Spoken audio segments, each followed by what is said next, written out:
y'all, Billy from Perma Pastures Farm.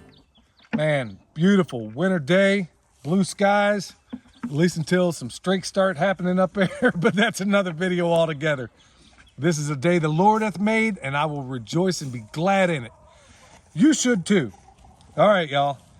Before I get into this, I just want to point out, if you need anything at the website, bone sauce, world's best deer repellent, comfrey, spoons, consultations, we got all that right over there at the website, y'all. So be sure to check that out. All right, I'm gonna get right into it. We haven't really covered as much of this chicken tractor on steroids lately as we normally have. We kind of figured that with this playlist, which by the way, you really ought to look at, especially in these times, watch that playlist of how this thing operates. But in a nutshell, the chickens derive all of their carbohydrates basically out of this compost cage, okay? They even get a little bit of protein, but by and large, all of their protein, which is the best they can get, comes out of these three compost piles behind us. Like I said, you want to see that playlist to find out how all of that works. In essence, what we have here, and this system, by the way, was invented by Jeff Lawton and inspired by Carl Hammer of Vermont Compost, if I remember right. What we basically have here is a system where we raise our chickens for free. We do essentially the same thing up the mountain with the pigs we have. We raise them for free. We don't spend anything to feed our animals. So what do? We put chicken into the freezer for free. We get a cubic yard, or actually 1.5 cubic yards of compost a week for free. Now, it's not entirely free. It is going to require a little out of you in terms of elbow grease, especially once a week, to make this system work. And folks, that's why I can't stress enough. Go back and watch the playlist of how this whole thing works. I believe we have a couple of them. Now, I'm saying all that, and I'm beating a dead horse to a certain extent because of what we see going on around us right now. Okay, y'all. You probably noticed, and if you haven't, check it out. It's probably going to be in the news. The mandates just went in between us and Canada and us and Mexico regarding the truckers that are allowed to come in this country. And basically, if they aren't jabbed, they're not coming through the border as I understand it. So what does that mean for you and me? Okay, we already have an issue with high lumber prices, right? It ain't going to get no better. Where do you think most of that lumber comes from? Canada. There's a whole lot, car parts, everything else, your refrigerators, all those things pretty much come out of Mexico. What do you think that means to you? You think you see bare store shelves right now? What do you think that's going to mean when 30% fewer truckers are crossing that border? It's why I've been saying, it's not like I live in a vacuum, y'all. I spend most of the day listening to podcasts, educating myself, looking at the tea leaves, and figuring out the best way to get ahead of these things. That's why we've been promoting and being champions of this system and the way we raise our pigs and our ruminants for a while now. Yeah, we make a living to a small extent doing this, but that's not the bigger thing. There is a little bit of altruism left in this world.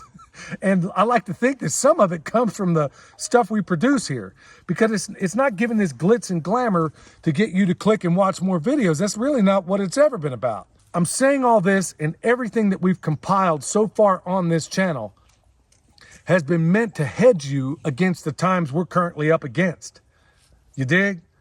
I mean, we already have bare store shelves now. What do you think those store shelves are going to look like when 30% fewer truckers are coming across that border?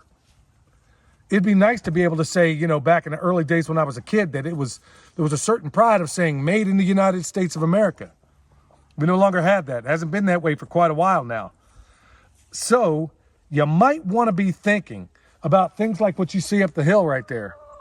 It doesn't have to be quite that big. It doesn't have to be 1,000 square foot high tunnel with 13-foot ceilings. It doesn't have to be as grandiose as that. Check out Deep South Homestead, where they're getting astonishing results from one of those little package kits. Think about growing food that way. Also, if you have chickens, ruminants, pigs, whatever the case may be, rabbits, be thinking about alternate ways in which you can supply the food they need.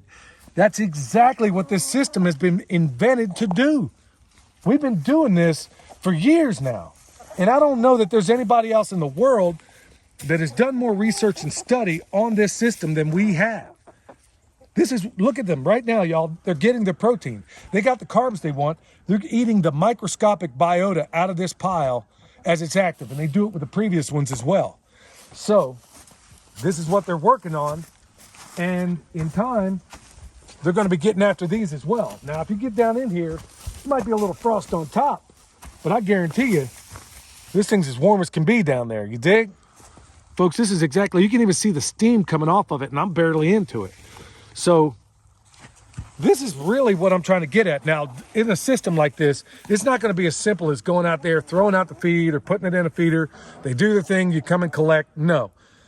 To do these systems, y'all, requires a little more out of you. So it requires a little more elbow grease. And which of us these days has more money than time? I don't know anybody. I really don't. I don't know anybody that says I got more money than time. Maybe you do, I don't. And I'm certainly not one of those people. So if it means I got to go out here and put foot to butt to make these things, to make these systems work in a way that requires a whole lot less in terms of me having to buy stuff, then I'm going to do it, especially in these times. But I didn't wait until these times to get started. So I'm saying, y'all, if you're one of those people that has to worry about the grain, commodities, and things like that, you might want to think about different ways of going about it. And folks, we've provided a fair amount of information on how to do that. Because I got news for you. You may be able to produce, you may be able to find that stuff at an affordable rate right now. But look at my friend and mentor, Deep South Homestead, Danny. Look at his Front Porch Talks. And he studied this stuff extensively and continues to do it. And he's also getting ahead, he and Miss Wanda down there.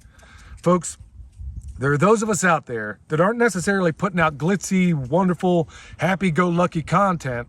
We're out here giving you stuff that's going to help you feed you in these tumultuous, crazy times. And I'm not being a fear monger. This isn't fear porn. This isn't any of that stuff. And if you don't choose to see it, then that's on you. That's all I can do. At this point, I'm trying to be the town crier in this format to try to explain to everybody out there that you might want to be thinking about plan B.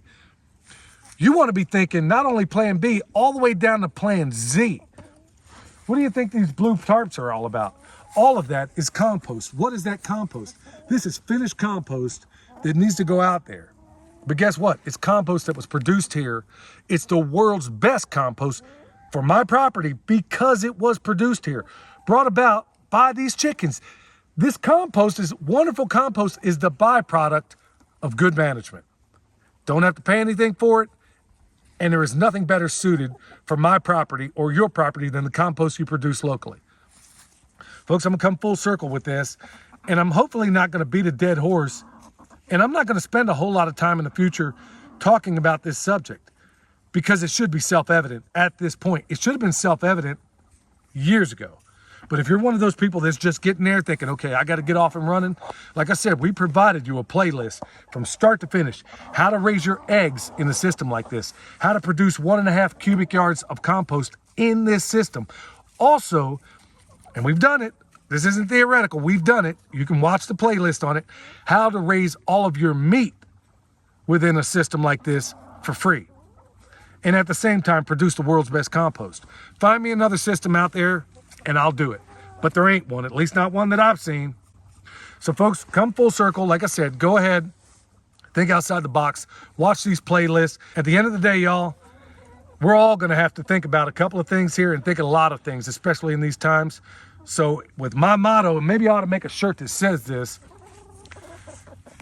you either gotta get loose or get lost. That's what's gonna happen. And it ain't just buying a crap load of storable dehydrated food, although those things are important. But if you don't know how to resupply, you got issues. And that's a whole nother story unto itself. But y'all, I'm not trying to leave it all gloom and doom. At the end of the day, look at how chappy these chickens are. Look at this. They're getting all of their protein out of a pile for free. And I didn't pay a dime for it. How cool is that, y'all? All right, y'all.